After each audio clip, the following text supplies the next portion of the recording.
fa ho an'ny Barea U15 kosa indray izay nahazo ny laharana fahatelo nandrombaka ny medaly alimo tatsy amin'ny Enosy Maurice dia efa tafaverina ny zoma teo ihany koa izy ireo. Zavatra somary tsikaritra tamin'izy ity dia ireo ray aman-dren'ny mpilalao ihany no tonga nitsena azy ireo teny Abatongavana teny Ivato, nefa dia voninahitry Madagasikara no narovan'izy ireo, zany hoe ireo tompon'andraikitra mikirakira ny baolina kitra sy ny eo anivon'ny ministera an-tanora sy ny fanatanjahantena moa raha ny fanazavana azo dia tsy nisy hita teny an-toerana izany fa dia ny mpilalao sy ny ray aman-dreny ihany zany no nifaly teny Ivato teny.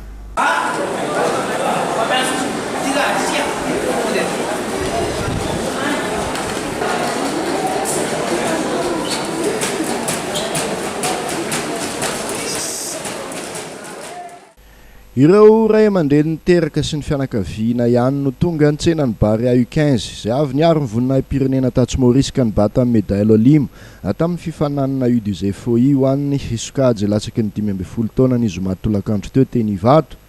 Ireto zandrikely reto izay nanao ezaka goavana satria navita ny valinadiny tamin'ny Maurice tompo-tanàna teo amin'ny fiadinan'ny laharana fahatelo ary samy hita ho faly avokoa nitondra sy ny ambozina ny medaille olimo rehefa tonga teto Madagasikara. Resy ny Barea U15 tamin'ny telo no roa tokoa mantsy ny club M U15 ny alakamisy lasa teo amin'ny stade Saint-François Xavier teo amin'ny lalao fiaditoerana. Izay izy nafaresin'ny Maurice tamin'ny isa 3 ihany koa ny Malagasy nandritra ny andro faharoan'ny fifanitsanana isam-bondrona.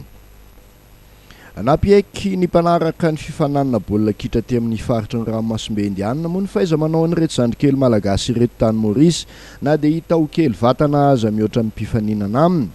Mariana Faila Reunion no vosotra tompon-daka tamin'ity U2FOI U15 tompolalaovana 7-4 ity rehefa nandesan'ny Djibouti tamin'ny saroana ohatra teo amin'ny famaranana. Djibouti izay nanilika ny Malagasy teo amin'ny manasa-dalana. Apatsahivina hatrany fa ny ekipa voafantina Analamanga no nisolo tena ny firenena Malagasy tamin'ity fifaninanana natao tany Maurice ity.